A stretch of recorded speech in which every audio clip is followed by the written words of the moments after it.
welcome to the Do More, Stress Less podcast. I'm your host, Alexis Hasselberger, a time management and productivity coach. In every episode, I give you actionable, practical tips to help you learn to use your time in a way that feels good to you every day. No more hustling, scrambling, or struggling to keep your head above water. So let's dive in, and soon enough, you'll be doing more and stressing less. Have you ever tried to talk yourself out of thinking about something only to find that that's all you can actually think of? Let's do a little experiment here. Don't worry, it'll only take 15 seconds. And yes, I'm absolutely serious.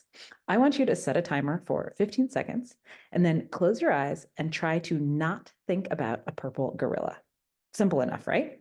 Got it? Okay, go.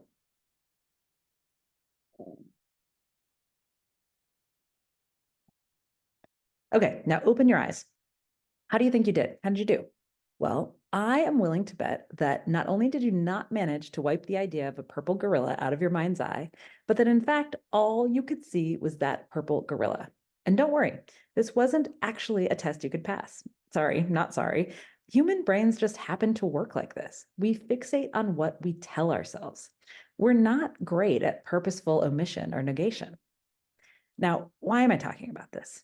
Well, I bet that you're engaging in some behavior on the regular, like most people are, that amounts to kind of gaslighting yourself.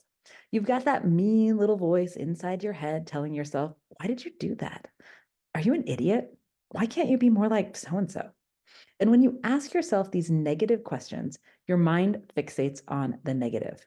You just can't stop thinking about it because you're effectively telling yourself to keep focusing on it. So, can I convince you to try a different little experiment with that voice in your head? Here goes.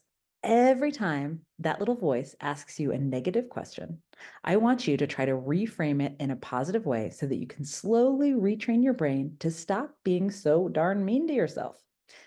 Do you find this a little hokey? Are you thinking, this won't work? Well, let me ask you. Do you get better results from your kids when you provide positive reinforcement and encouragement or when you reprimand them? Heck, do you get better results from your dog when you provide positive reinforcement or when you punish? Too hard to think of the reframes? Well, don't worry. I am going to give them to you. I'm going to give you a few to get you started. Now, instead of saying, why did I mess that up again? After you say that to yourself, what if instead you say, what could I do differently next time? Or instead of saying, or after you've said, I'll never get the hang of this, try, I just need a little more time and practice and I'll figure it out. How about instead of saying, what the F is wrong with me? How about what did I do right in this situation? Even if it happened to turn out badly in the end. And instead of saying, you idiot, how about, there'll be another opportunity for me to get this right. Look, is this a lot easier said than done? Of course. But is it worth a try? Absolutely yes. I don't know about you, but I choose not to spend time with people who don't treat me very nicely. Because when I do, I only ever feel worse, not better. But you can't exactly get away from yourself. So why not try to be a little bit nicer to yourself? Not only will you feel better, you'll improve far faster. Pinky promise. And that's a wrap on today's episode of the Do More, Stress Less podcast. If you found today's episode helpful, please share it with somebody who could use a little less stress in their life. And make sure you subscribe so you never miss an episode. And if you're excited to take action or you need a little extra support, check out the free resources available on my website or schedule a free consultation call with me. You can do both of these at alexishasselberger.com. See you next time.